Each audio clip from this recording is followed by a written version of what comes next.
오늘의 주요 뉴스입니다. 국민의힘이 서울 강서구청장 선거 패배 뒤 첫 의원총회를 열고 김기현 대표 중심의 쇄신안을 마련하기로 했습니다. 김 대표는 내년 총선 공천의 실무 작업을 총괄하는 사무총장에 재선의 TK 인사인 이만희 의원을 임명했습니다. 검찰이 민주당 이재명 대표의 위증교사 의혹을 추가로 재판에 넘겼습니다. 대북 송금 의혹 사건은 보강 수사하기로 했습니다. 의대 정원을 파격적으로 늘리는 정부 방안을 놓고 의료계가 반발하고 있습니다. 정부는 지역 의료 강화와 의료진 달래기 차원에서 국립대 병원의 의사 인력, 임금 규제를 풀어주는 방안을 검토하고 있습니다. SNS에서 외국인 기관 투자자 행세를 하며 공모주를 더 많이 배정받을 수 있다고 개미 투자자들을 현혹해 공모주 투자금을 가로챈 신종 사기 사건이 발생했습니다. 확인된 피해액만 100억 원에 육박합니다. 단독 보도합니다.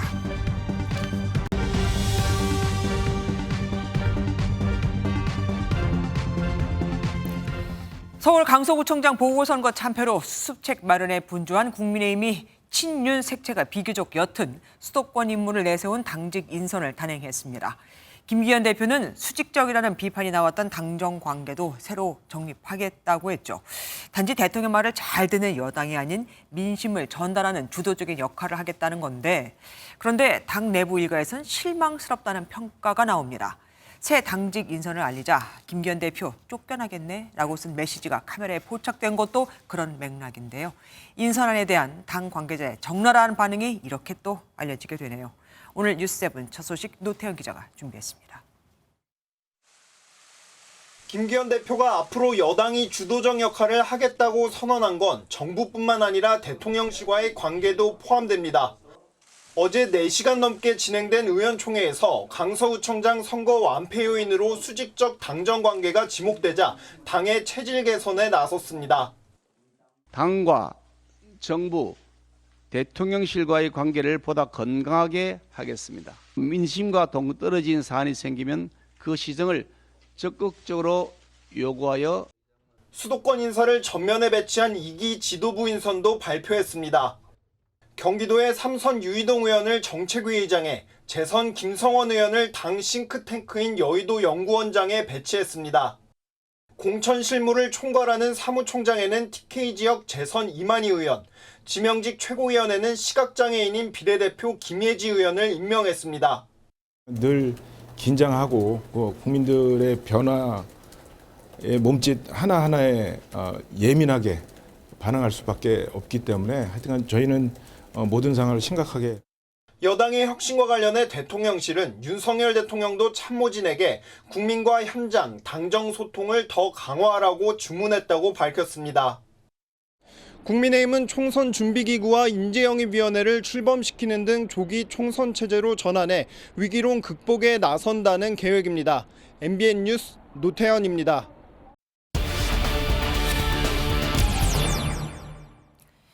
국민의힘이 김기현 대표 체제 2기를 시작한 거죠. 선거 패배로 불거진 위기론을 불식시킬 수 있을까요? 정치부 유호정 기자와 더 짚어보겠습니다. 유 기자, 이번 인선에 대한 전체적인 반응은 어떻게 나옵니까? 네, 일단 당내 전반적인 기류를 취재를 해보니 일단 지켜보자 이런 분위기가 많습니다. 인물란 속에 이 지도부 고심이 느껴진 인선이었다는 평가가 많았는데요. 지난 총선 참패로 인지도와 중량감을 모두 갖춘 수도권 의원들이 적기 때문에 선택지 자체가 많지 않았다라는 뜻입니다. 한 수도권 원외 인사는 없는 재료로 반찬 5개를 만든 것이다. 이런 평을 내놓기도 했고요. 네. 또 핵심은 이 공천 실무를 맡는 사무총장 인선이었거든요. 네, 이 자리에 경북, 영천, 이 청도 지역구의 재선 이만희 의원이 임명이 됐죠. 네. 한 충청권 의원은 이만희 의원은 TK지만 합리적 인사라는 평이 많다라고 전하기도 했습니다. 하지만 이걸로는 부족하다, 이런 비판이 나오는 것도 사실입니다. 네, 주로 수도권 의원을 중심으로 이 쇄신 의지를 의심하는 목소리들이 나왔습니다. 이 한 수도권 의원은 핵심은 사무총장인데 TK 인사를 안 쳤다라면서 이 지도부 책임론을 피하기 위한 구색 맞추기일 뿐이라고 혹평했습니다. 또 다른 중진 의원은 국민들이 싫어하는 건 이 당의 일사불란한 검경 조직 이미지인데 이 의원도 경찰 출신이지 않냐라고도 했습니다. 네. 또 공개적인 비판도 나왔습니다.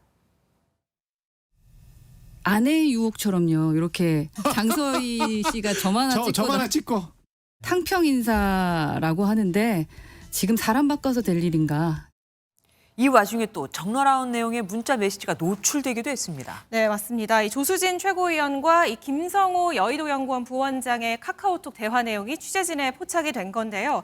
이 조 최고위원은 인선안을 보내자 이 김 부원장이 우는 표시와 함께 김기현 대표 쫓겨나겠다라는 답장을 보냅니다. 네. 이 당 관계자의 적나라한 평가가 노출이 된 건데 인선안이 국민 눈높이에 맞지 않으니 김기현 대표 책임론이 지속되지 않겠냐 이런 의미로 해석될 수 있습니다. 네. 다만 당내에선 이 대화창에 노출된 인선안이 이만희 의원이 아닌 박대출 의원을 사무총장으로 적은 버전이라는 점에 주목을 했습니다. 김 대표는 애초 정책위의장이었던 박대출 의원을 이 사무총장에 임명하려 했지만 고심 끝에 이만희 의원으로 선회한 것으로 전해졌습니다. 그러니까 이전 버전을 보고 했던 반응이니까 이건 예. 또 모른다.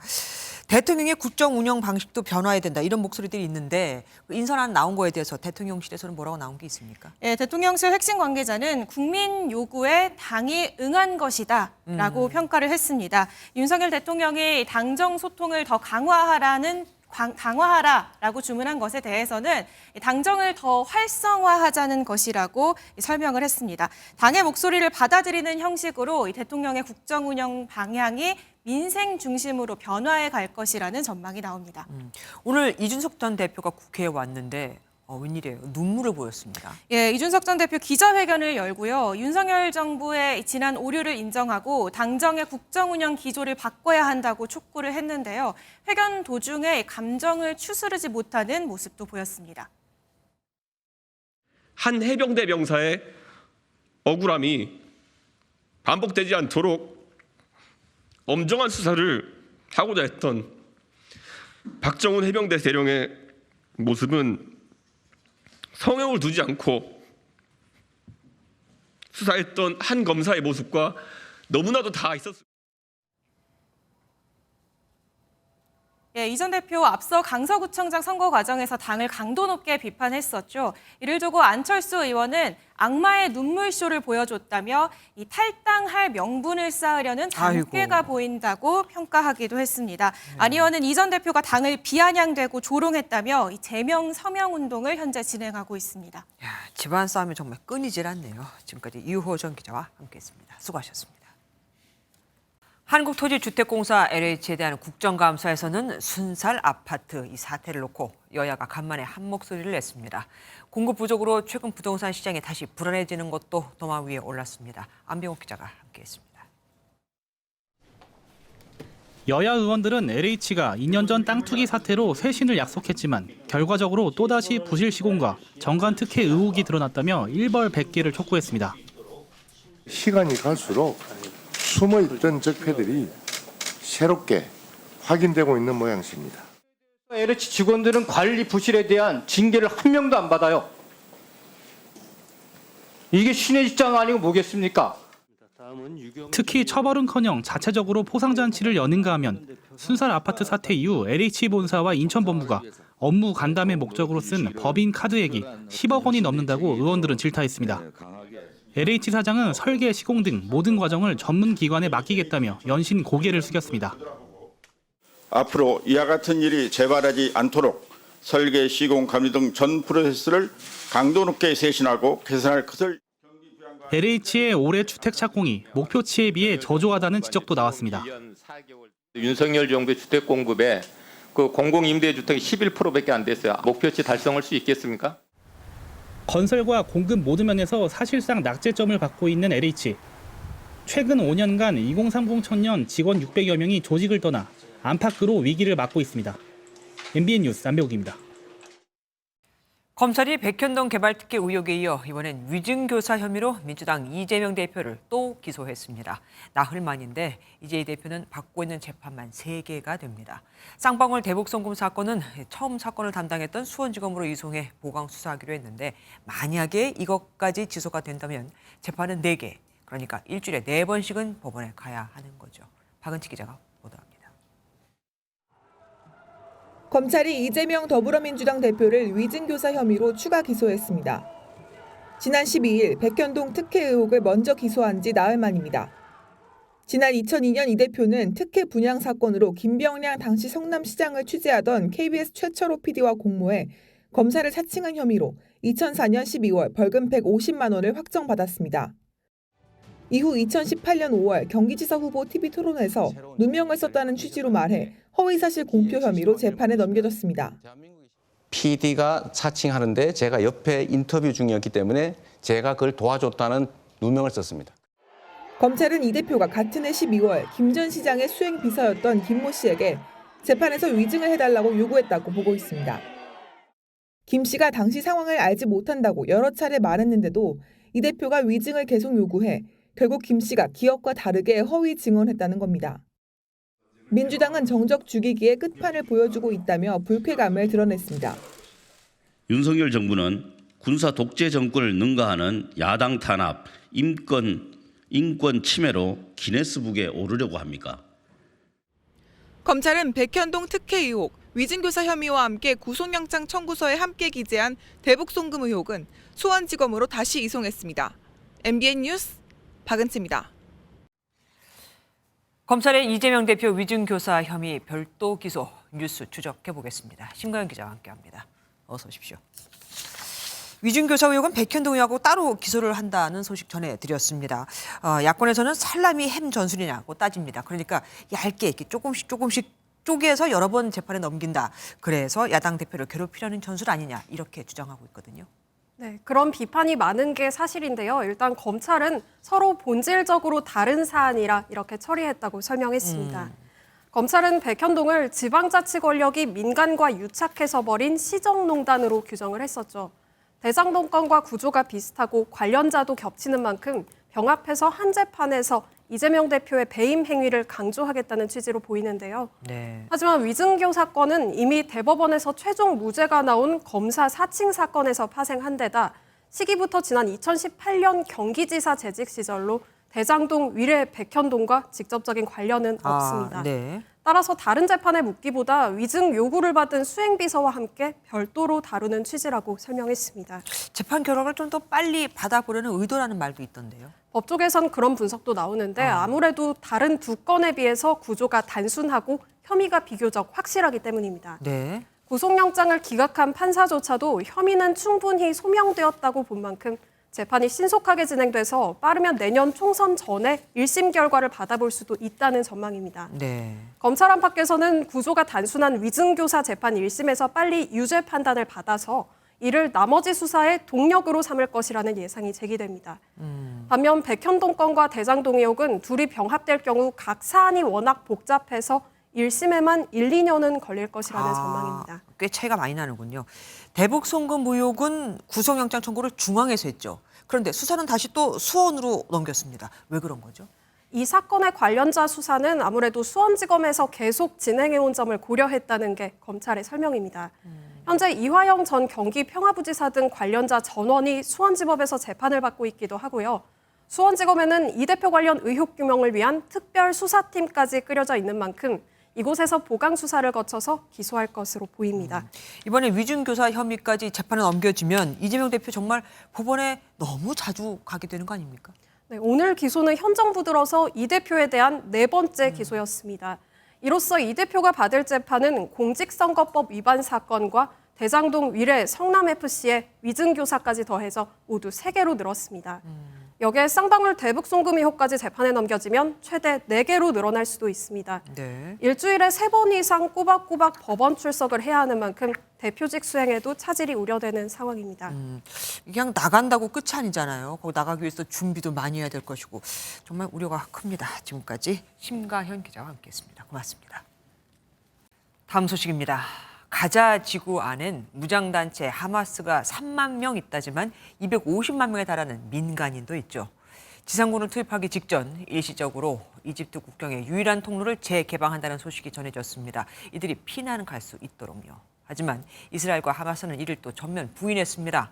지금 가자 지구에서 사망자가 너무 많아서 아이스크림 트럭을 영안실로 쓰고 있을 정도인데 본격적인 지상군이 투입되면 그 다음은 상상이 안 가죠.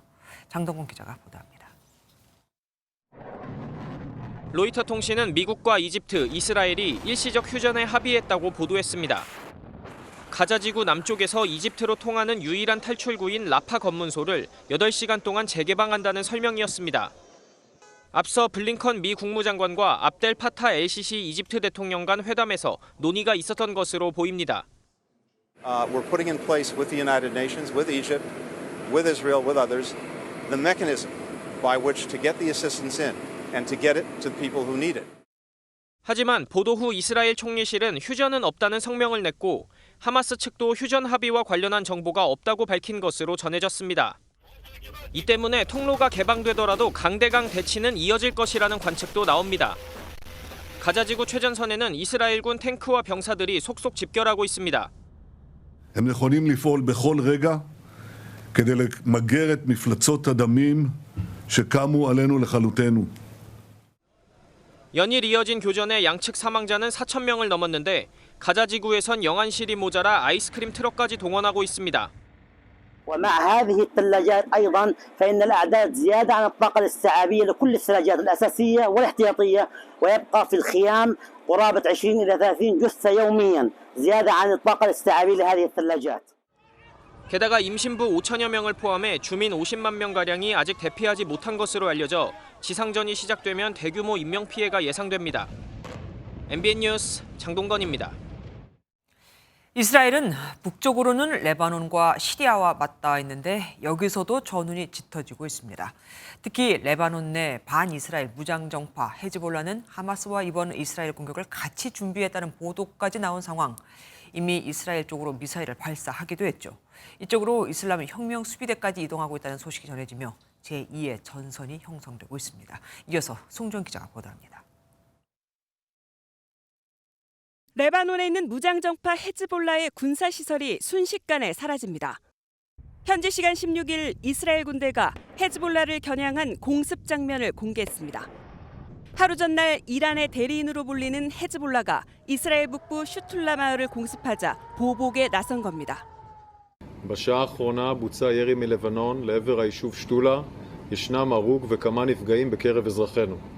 צה"ל הגיב בירי והשמיד עמדות חיזבאללה ואת מקור האש. 잦아지는 헤즈볼라 무력 행동에 이스라엘은 레바논 국경 4km 이내 민간인 접근을 금지하고 탱크와 군 병력도 배치했습니다. Now we are hearing shooting just around us. We don't know exactly what is it, but it is shooting and it is coming more and more in those few days. 이 과정에서 레바논 남부 국경 도시 나쿠라의 유엔 본부가 로켓 공격을 받기도 했습니다.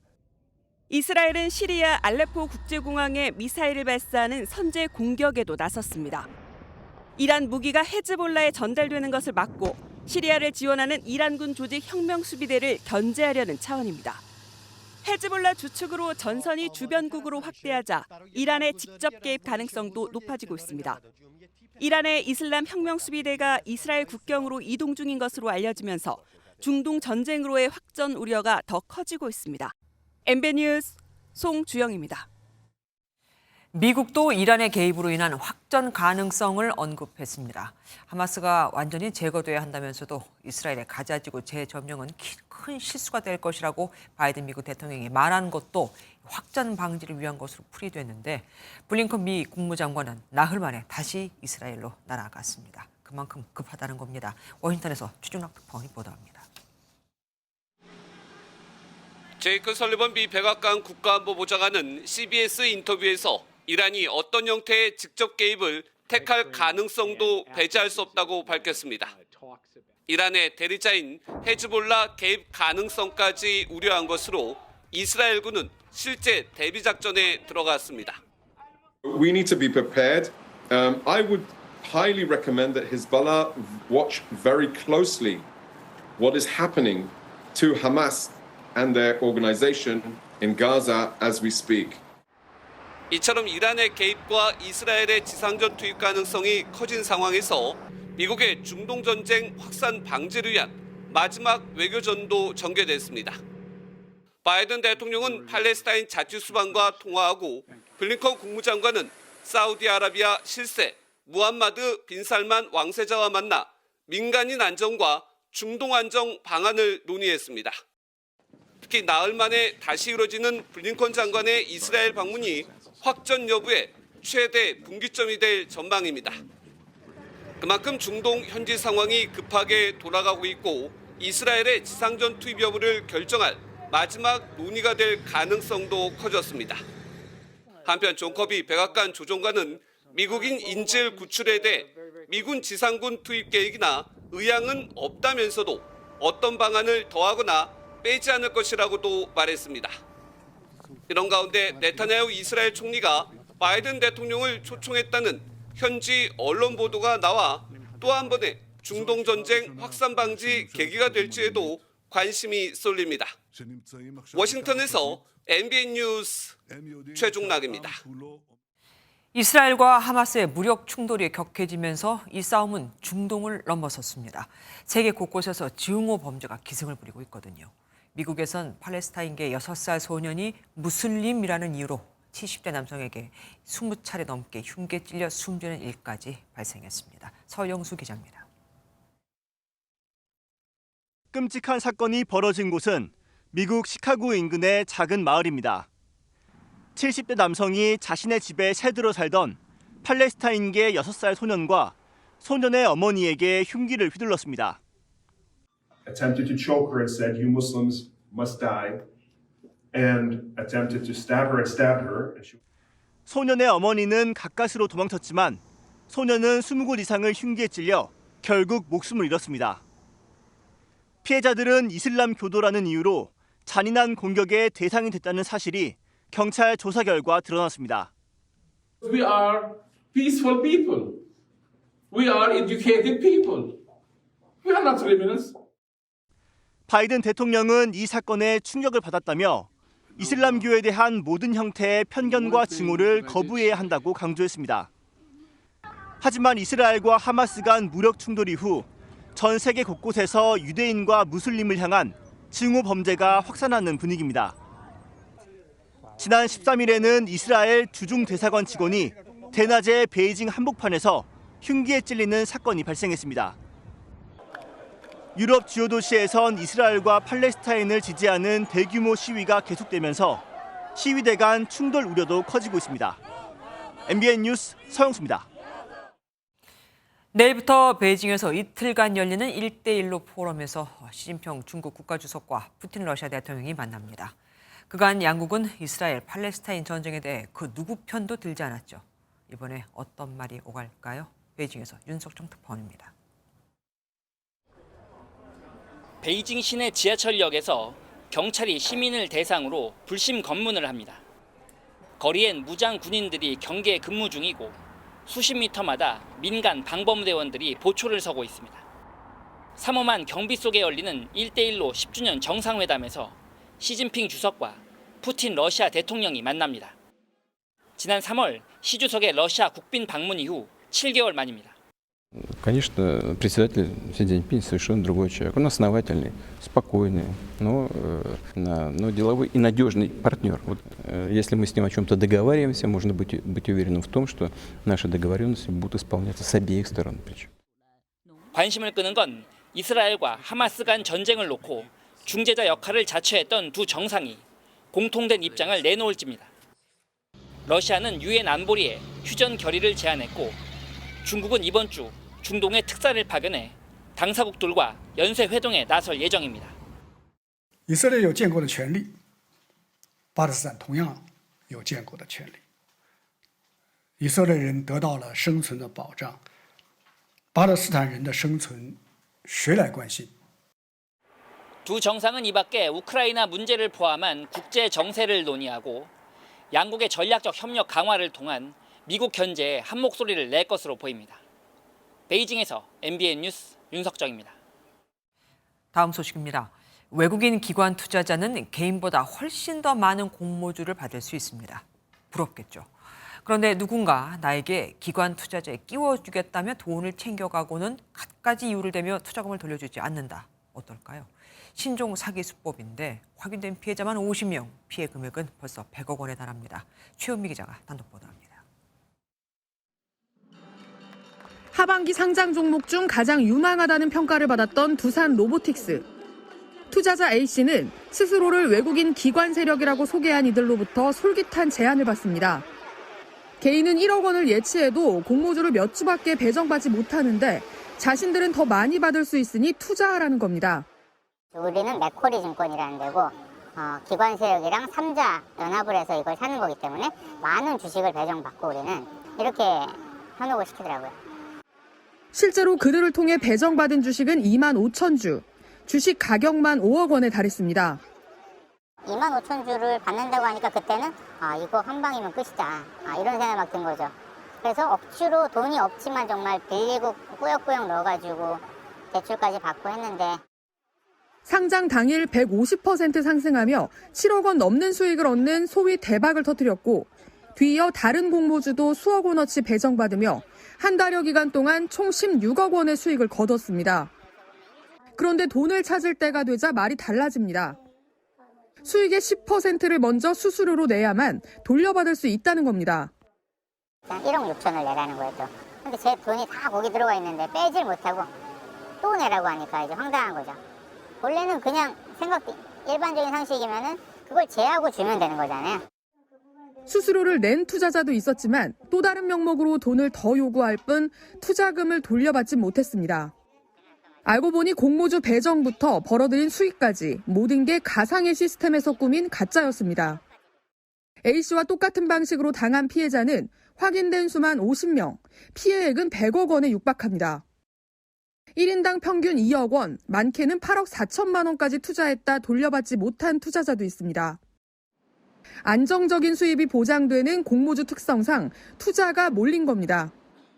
제 아내하고 저하고 은퇴자금으로 가지고 있던 돈, 저축하고 모아놓은 돈, 그거 다 여기에 들어갔고요. 아빠가 좀 어리석어서 아빠가 너희들 돈을 좀 빌려줄게 라고 해서 가져왔고 친구한테도 빌렸죠. 여기저기서 돈을 끌어다 투자를 한 터라 피해자들은 빚상환 독촉까지 받고 있습니다. 피해자들은 일당을 경찰에 신고하고 신속한 조사를 촉구했습니다. MBN 뉴스 최은미입니다. 확인된 피해액만 100억 원이라니 심상치 않죠. 이 내용 취재한 최은미 기자와 더 자세히 알아보겠습니다. 최 기자, 피해자들 사기 조직을 어떻게 접하게 된 겁니까? 네, 저희 사진 하나 준비했는데요. 여기서 이제 보시면 페이스북이나 인스타그램, 유튜브 같은 SNS 보다 보면 이런 광고글 수시로 뜨거든요. 맞아요. 맞습니다. 금융투자업계의 유명인의 사진을 앞세우고요. 보시는 것처럼 그리고 책을 주겠다고 책을 공짜로 주겠다면서 미끼로 썼습니다. 이렇게 연결이 되면 텔레그램 방으로 초대를 해서 본격적인 작업을 시작하는 겁니다. 하지만 아무런 실체가 없는 상황에서 저런 것만 갖고 속을까요? 또 다른 유인책이 있지는 않았을까요? 네, 맞습니다. 가장 먼저 앱을 하나 깔도록 합니다. 네. 바로 지금 나오는 앱인데요. 들여다보면 일반 증권사 앱과 비슷해요. 투자금을 보내면 이 앱에 실제로 그만큼이 예치금으로 잡히고요. 나의 계정도 있는 거고요. 네. 일반 증권사 앱과 똑같이 종목 거래 내역부터 공모주 배정받은 내역까지 이 안에서 실시간으로 확인할 수 있습니다. 그렇다 보니 투자자들은 의심을 할 수가 없었던 거죠. 그래도 중간중간 의심이 들 수 있지 않을까요? 거액이잖아요. 네, 맞습니다. 충분히 그렇게 생각할 수 있는데요. 사실 돈이 진짜 출금이 될까? 그게 제일 그렇죠. 걱정되는 부분이잖아요. 그래서 이제 피해자들이 초기에 한두 번은 1,200만 원 정도 요청을 하면 이 소액 같은 경우에는 실제로 출금을 해줬고요. 믿게 만들기 위해서. 네. 그리고 사기를 치는 텔레그램 방에 같이 투자하는 사람 50명 정도가 있다고 합니다. 그러니까 주변에 다른 일행들이 있는 거예요. 그런데 그 방에 있는 다른 사람들이 막 수익을 인증하고 그리고 자신보다 더 많은 돈을 투자하는 모습을 보여주면서 의심할 틈을 주지 않은 거죠. 한번 직접 들어보시죠. 걔네들 다 그렇게 바람잡이 해가지고 나 50억 넣네, 30억 넣네 뭐 이런 식으로 해가지고 나 돈 찾았네.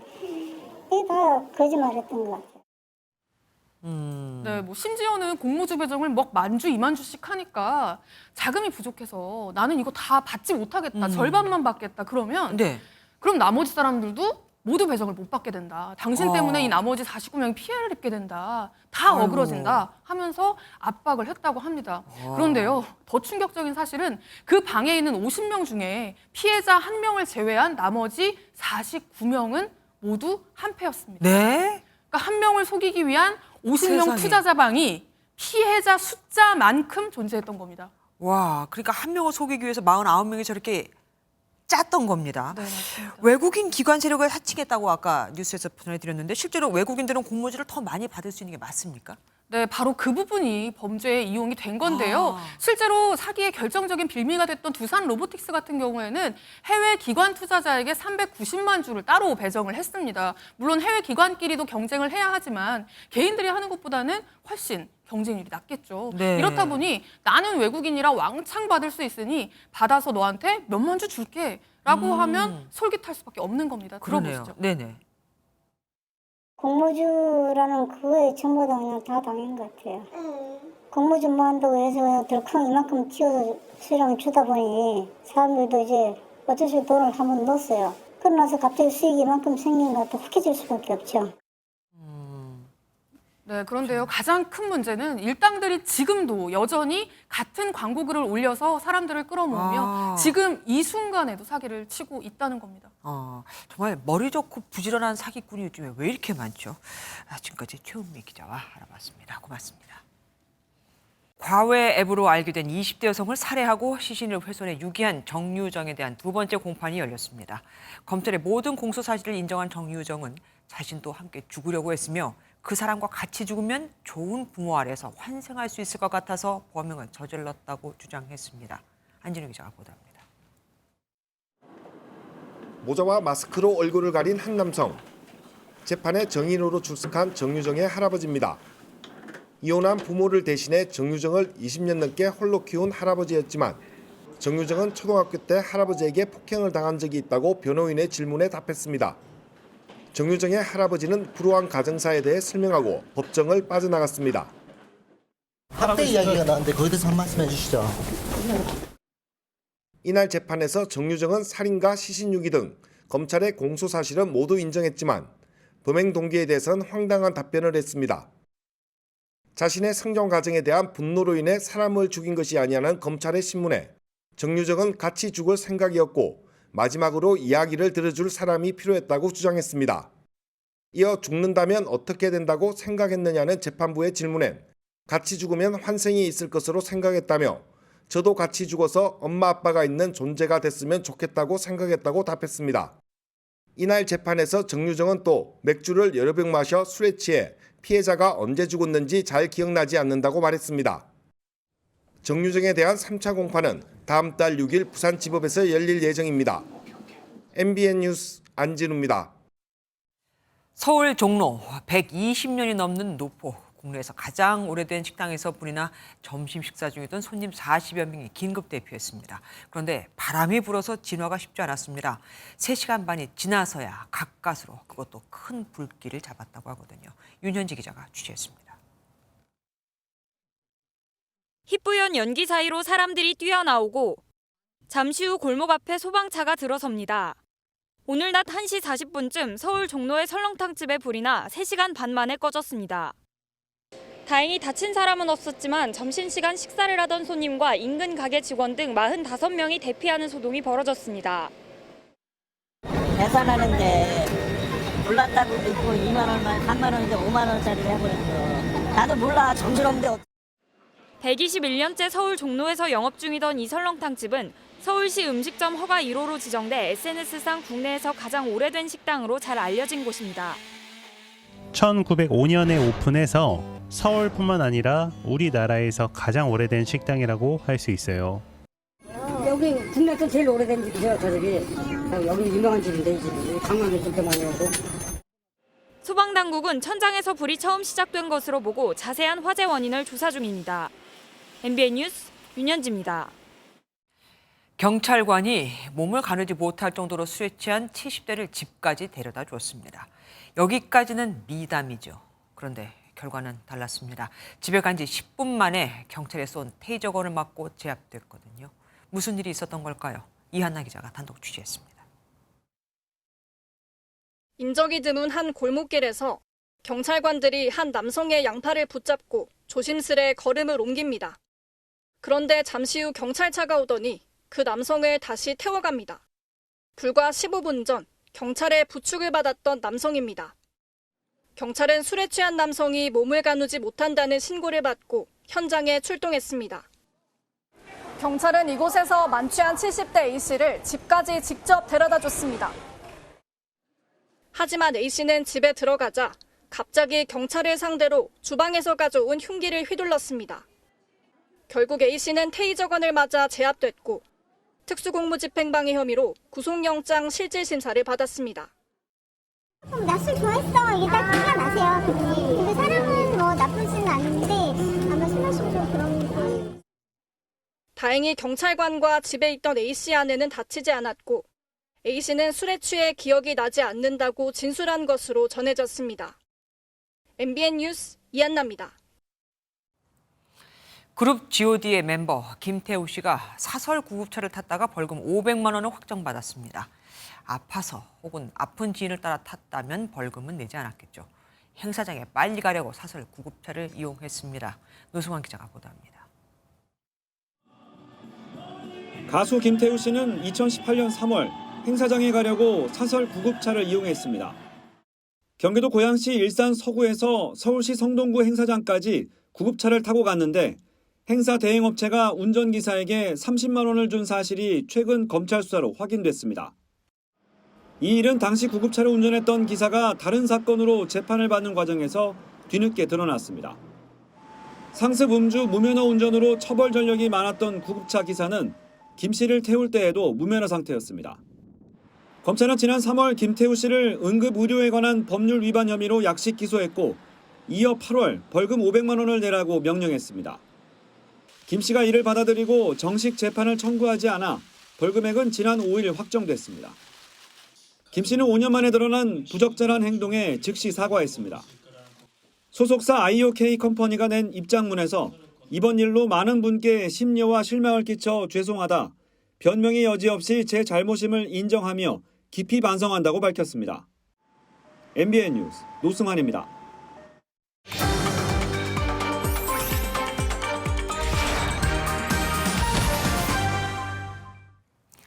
수천만 원이나 하는 고가의 외제 명품 시계를 구매해주겠다며 계약금만 받고 잠적한 업자가 경찰 조사를 받고 있습니다. 말이 계약금이지 워낙 시계가 비싸다 보니 수백만 원이나 되거든요. 항의하는 글만 골라서 삭제하는 걸 수상하게 여긴 피해자들이 고소하면서 그 행각이 드러났습니다. 이승훈 기자가 단독 취재했습니다. 30대 A씨는 지난해 8월 롤렉스 시계를 사려고 구매 대행 업체에 500만 원을 선 입금했습니다. 그런데 반년이 지나도록 시계를 받을 수 없었습니다. 그럼 6월까지만 기다려 보시고 자기가 정해서 말씀드릴게요. 아니면 돈 환불할 때 걱정하지 말라라고 하길래. 업체 측과 연락이 닿지 않자 홈페이지에 문의글을 올렸지만 잇따라 삭제됐습니다. 글이 올라왔다가 바로 1시간 내로 다 지워져 버리니까. 이처럼 항의글은 삭제되고 제품 문의글만 있는 점이 수상해 서울 강남과 경기 안양 등에서 피해자 6명이 경찰에 고소했고 피해액은 3천만 원에 이르는 것으로 파악됐습니다. 자기네들한테 불리한 글들은 싹 지우고 문의글들은 남겨두는 걸 봐서는 해명을 듣기 위해 직접 업체를 찾아가 봤습니다. 해당 업체는 이곳으로 주소를 옮겨와 영업을 하고 있다고 했지만 보시다시피 문은 굳게 잠겨 있습니다. 경찰은 지난 11일 업체 운영자를 소환 조사했지만 혐의를 부인한 것으로 전해졌습니다. 서울 강남경찰서는 추가 피해자를 파악하는 등 수사를 확대할 계획입니다.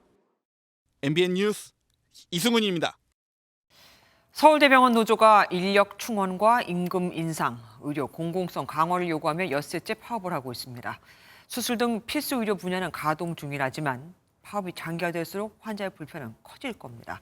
체열실에는 근무자가 딸랑 1명뿐, 또 사람이 부족해 보호자가 환자가 누워있는 들것을 함께 옮겨줘야 합니다. 전남주 기자가 보도합니다. 서울대병원 노사가 실무자 교섭을 진행하고 있지만 진전을 보이지 않아 파업이 장기화될 조짐을 보이고 있습니다. 노조는 인력 충원과 처우 개선 외에도 임금 인상, 어린이병원 병상수 축소 금지 등을 요구하고 있는데 40차례가 넘는 교섭에도 병원 측과 합의에 이르지 못했다고 주장했습니다. 현장에서 일하기가 너무 힘들어서 인력이 부족해서 근로 조건을 개선하고 싶어서 어렵게 이 자리에 나와서 며칠째 소리치고 있는데 병원은 전혀 신경 쓰지 않고 있습니다. 서울대병원은 이번 파업으로 응급실 등 필수 유지부서는 가동 중이어서 큰 진료 차질이 빚어지지 않고 있지만 환자 불편은 계속되고 있습니다. 환자가 들것에 실려 병원에 도착했지만 사람이 부족해 보호자가 들것을 함께 들어옮깁니다. 체열실 앞은 근무자가 1명뿐입니다. 30분? 그래도 여기는 딴 데는 지금 많이 밀렸더라. 대한의례도 있고 어린이병원도 있고. 병원 측은 파업 탓에 공백이 발생한 부서는 대체 인력을 투입해 일시적으로 검사가 지연되는 수준이었다고 설명했지만 파업이 장기화될수록 환자의 불편은 계속될 전망입니다. MBN 뉴스 전남주입니다. 서울교통공사 노동조합에서도 파업 소식이 들려왔습니다. 총파업 찬반 투표를 한 결과 73%가 넘는 인원이 찬성을 했거든요. 공사와 노조는 지난 7월부터 교섭을 했었는데 내일 마지막 교섭에서도 최종안이 나오지 않는다면 파업이 확정됩니다. 김세희 기자가 보도합니다. 서울 지하철 1호선에서 8호선을 운영하는 서울교통공사 노조들의 연합교섭단이 파업 수순을 밟고 있습니다. 지난 12일부터 오늘까지 파업 찬반 투표를 진행했는데 73.4%의 찬성으로 가결됐습니다. 노사는 모두 10차례 교섭을 진행했지만 합의점을 찾지 못했고 지난 4일 서울지방노동위원회에 노동쟁의 조정을 신청했습니다. 양측은 인력 감축 문제를 두고 강하게 부딪히고 있습니다.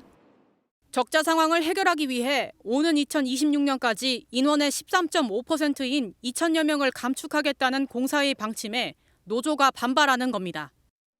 교통정책에 대한 기본 뿌리는 약자와의 동행이라는 가치관을 가지고 계신 것 같습니다. 가장 기본적으로 안전한 지하철이 필요한 거지 않습니까? 안전한 지하철일 수가 없거든요. 내일 서울지방노동위원회 최종 조정회의에서 조정안이 나오지 않는다면 노조는 모레 기자회견을 통해 파업을 선포할 방침입니다. 교통공사는 가능한 파업을 막아 시민들에게 교통 편의를 제공하는 공공기관의 책임을 다하겠다면서도 만일의 사태에 대비하고 있습니다. 공사는 총파업에 대비해 지하철 이용 시민이 불편하지 않도록 지하철 운행에 필요한 필수 인력을 확보하는 실무협정을 체결하였습니다. 서울 지하철이 멈춰설지 계속 달릴지 내일 마지막 협상에 시민들의 관심이 쏠립니다. MBN 뉴스 김세희입니다.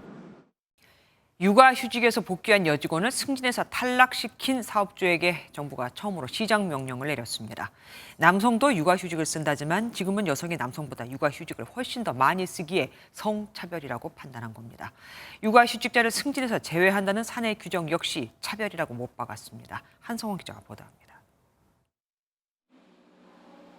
부서의 파트장을 맡고 있던 A씨는 육아휴직에서 복귀하자 다른 파트의 일반 직원으로 강등됐습니다.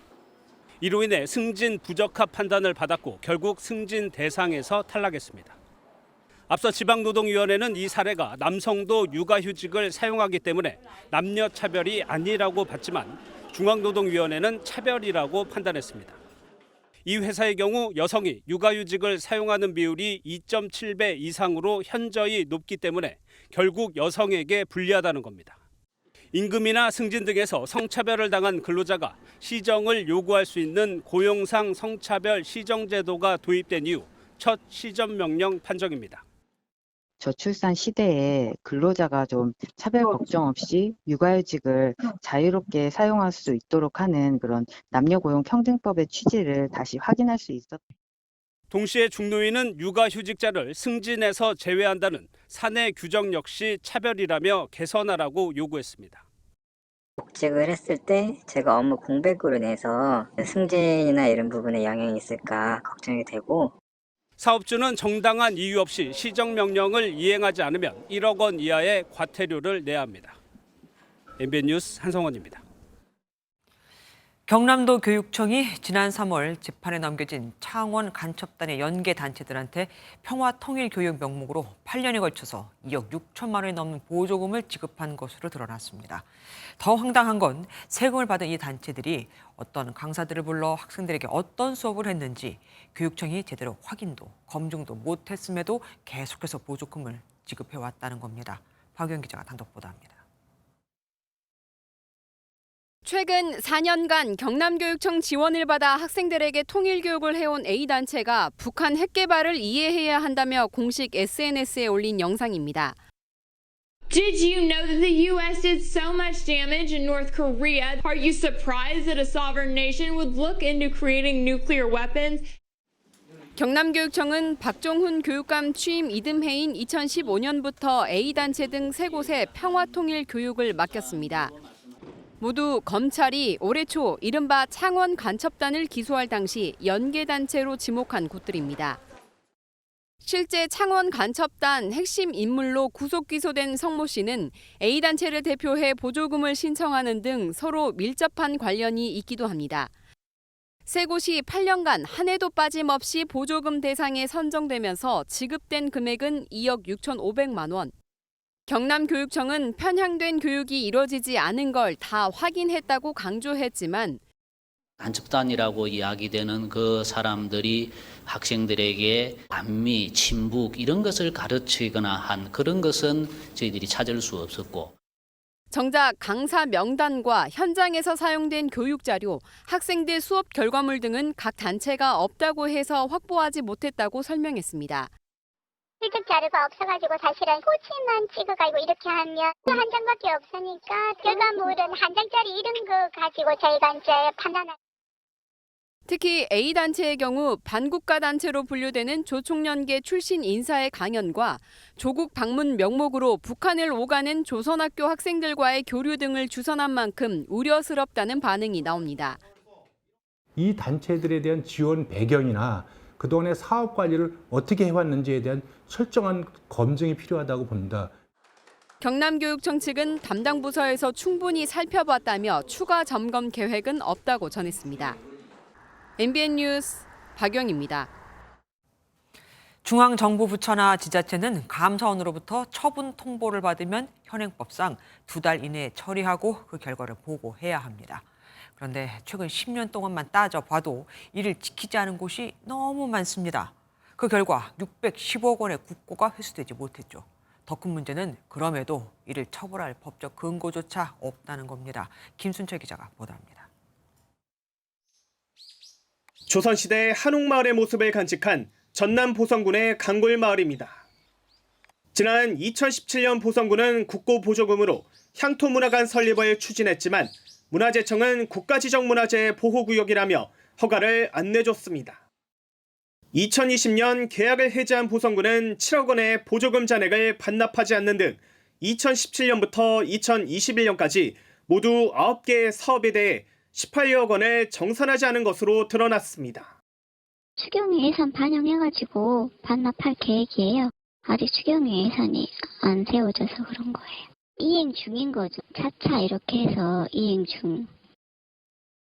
또 외교부는 2016년부터 2년 동안 민관 협력 사업을 추진하며 한국국제협력단에 보조금을 댔는데 12억여 원의 잔액을 반납하지 않은 것으로 감사원 감사 결과가 나타났습니다. 2019년에는 일부 법원이 해외 연수 중인 법관에 재판 수당을 준 사실과 지난해 7월 주 이집트 대사관에서 잔여학비 보조 수당을 중복 지급한 일이 적발됐지만 그뿐이었습니다. 감사원 감사사무 처리 규칙에 따르면 시정 요구는 2개월 이내에 처리해서 알려야 하지만 제대로 지켜지지 않았던 겁니다. 감사원의 시정 요구 같은 처분이 있더라도 기관들이 이를 따르지 않고 뭉개는 사례들이 많이 있습니다. 그에 대한 법적 제도적 보완이 필요하다고 생각합니다. 지난 10년 동안 이행되지 않은 감사원의 처분 요구는 82건으로 지난 8월 기준으로 610억 원이 회수되지 않은 것으로 나타났습니다.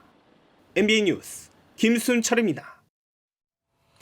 보통 취업할 때 어학 점수는 2년 안에 취득한 걸 내게 하죠. 그런데 30년 전 어학 성적을 내고도 통과되는 곳이 있습니다.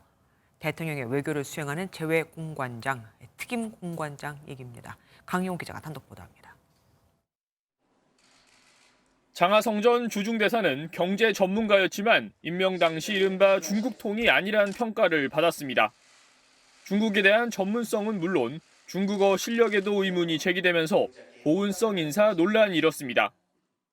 교환 교수 2번 다녀온 것 말고는 중국과 특별한 인연도 없고 또 중국어 잘 못하는 것으로 알고 있습니다. 장전 대사의 임명, 외교관 출신이 아니어도 대통령이 필요하면 임명하는 특임 공관장 제도 때문에 가능했던 일입니다. 외교 활동을 제대로 하려면 영어나 주재국 언어가 기본이 되는 만큼 규정에는 최소한의 검증 절차로 어학 성적을 내도록 했습니다. 그런데 2020년 이후 임명된 특임 공관장 58명 중 어학 점수를 낸 사람은 단 26명 뿐이었습니다. 그마저도 1990년대와 2000년대에 얻은 성적을 낸 사람이 절반이었습니다. 어학 성적을 내야 한다고만 명시됐을 뿐 구체적인 기준이 없는 겁니다. 지난해 감사원 감사에서도 지적됐지만 고쳐지지 않았습니다. 기본적인 외국어 실력은 있어야 되고 가급적이면 그 나라 언어도 어느 정도 할 수 있어야 제대로 소통이 되고. 외교부 관계자는 MBN과의 통화에서 감사원 지적을 감안해 대상자들에게 가급적 외국어 관련 자료를 제출해 심사받도록 독려하고 있다고 해명했습니다.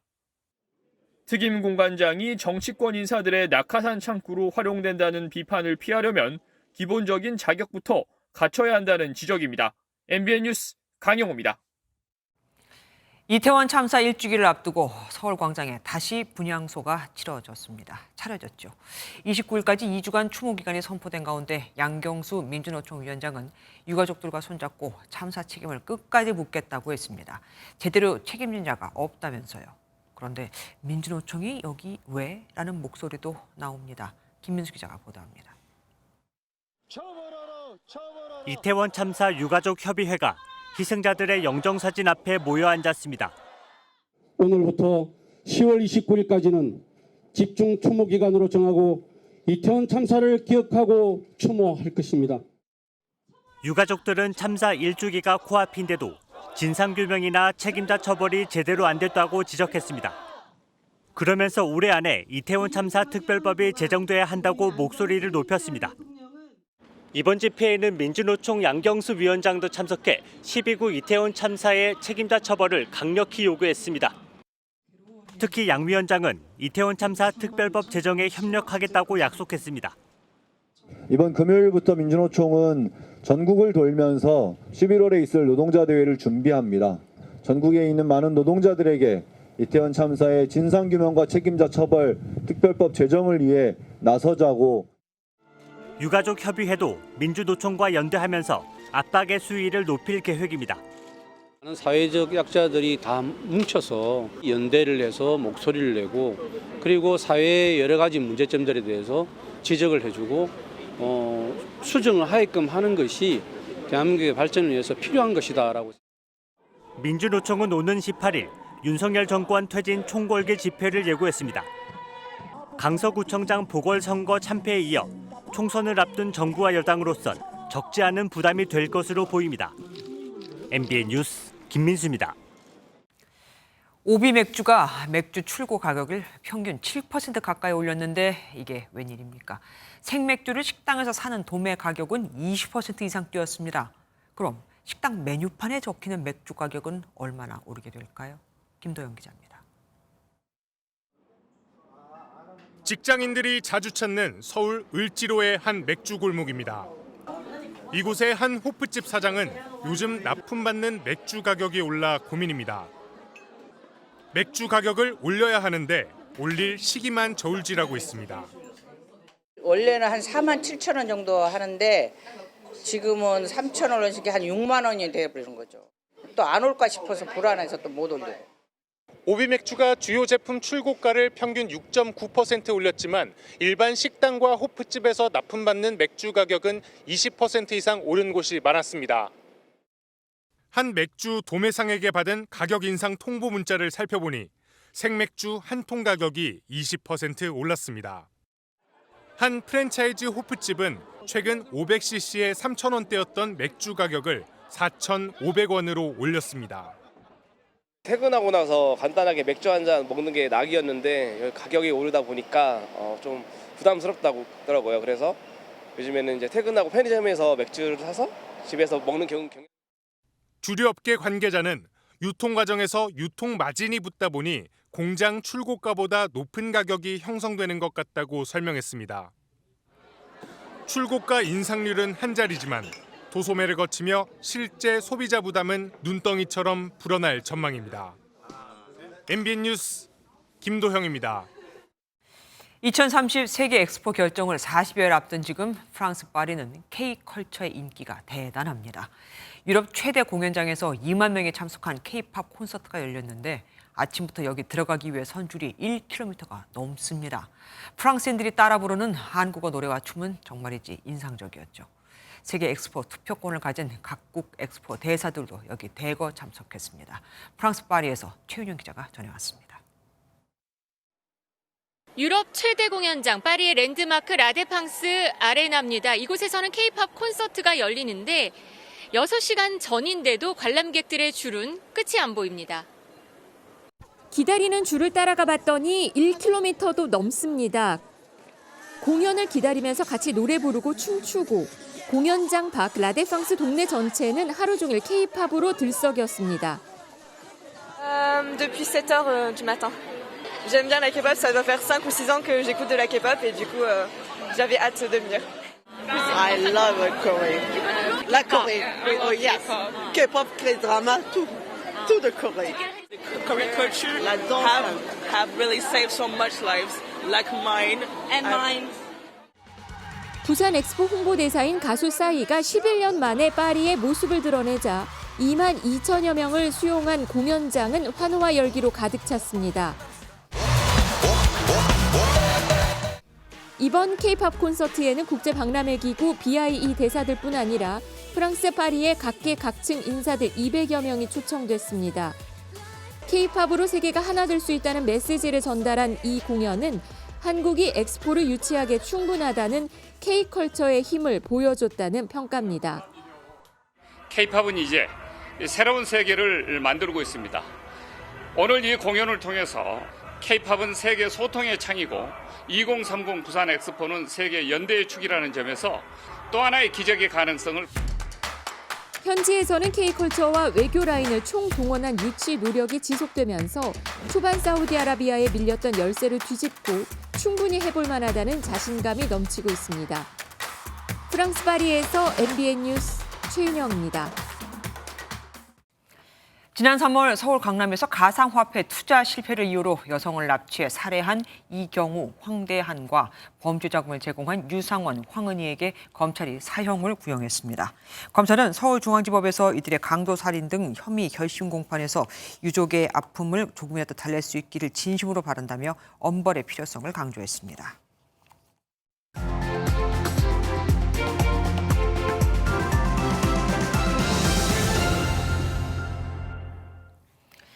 조선 팔도 사람을 평해봐라.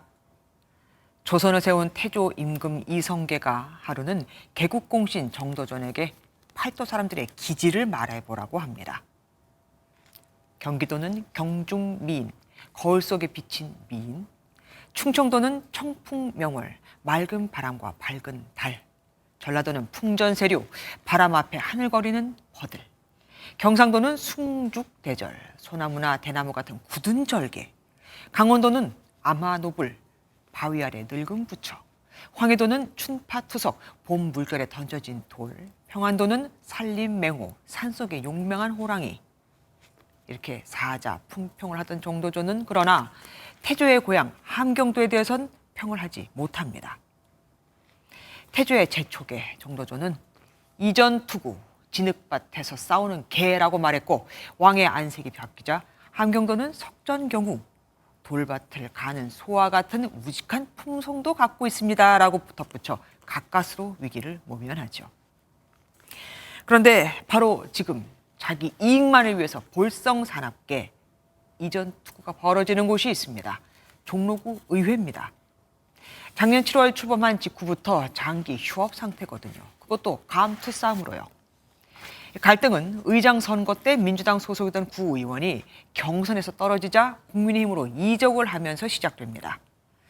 당을 옮긴 구의원이 의장에 당선되자 민주당은 의장 선출이 국민의힘 단독으로 진행됐다며 직무정지 가처분 신청과 선거 무효 소송을 제기.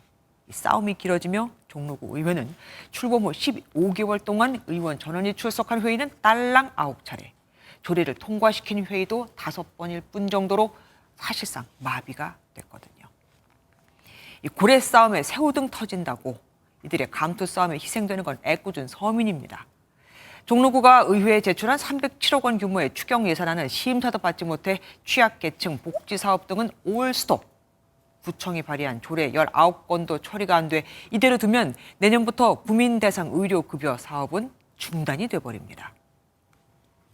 이렇게 구의회가 문을 닫았음에도 구의원들은 매달 400만 원 가까운 의정비와 수당을 꼬박꼬박 다 간다니 이런 지방의회가 필요할까요?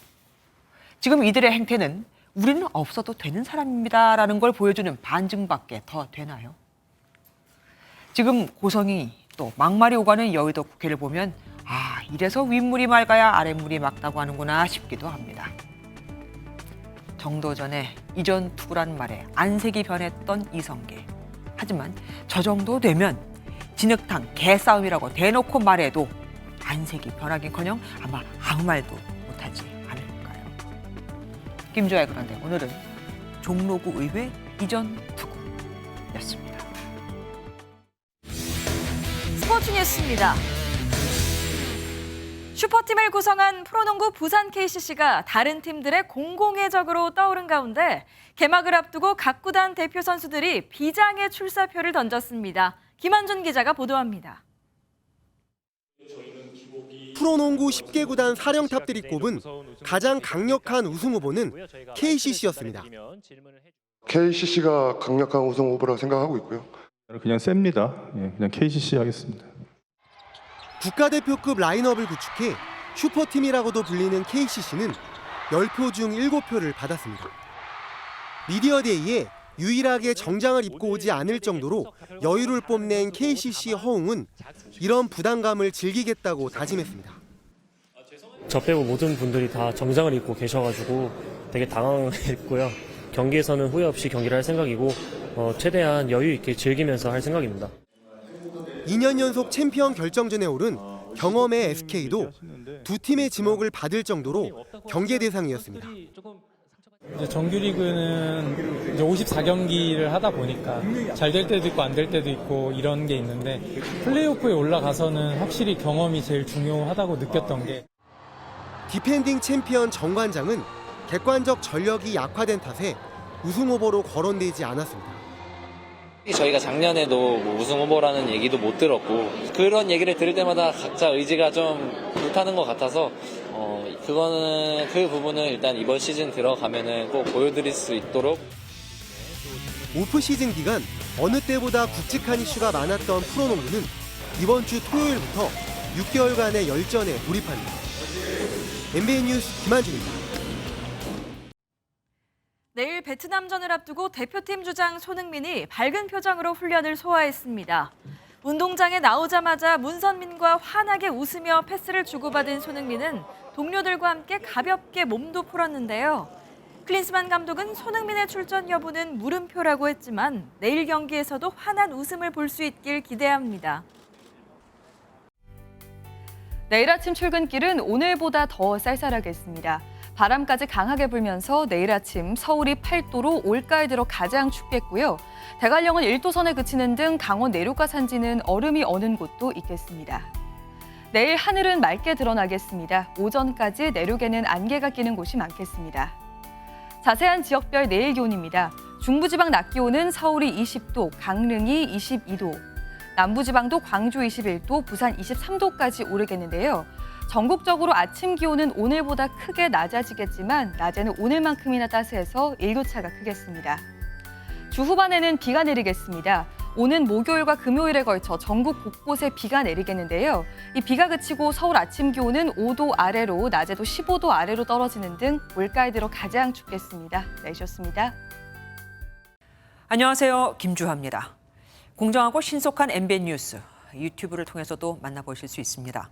특히 더 많은 뉴스와 라이브를 보고 싶으시다면 오른쪽을 눌러서 구독하시면 됩니다. 어렵지 않죠? 빠르고 정확한 뉴스로 계속 찾아뵙겠습니다. MBN 뉴스를 시청해 주신 여러분 고맙습니다.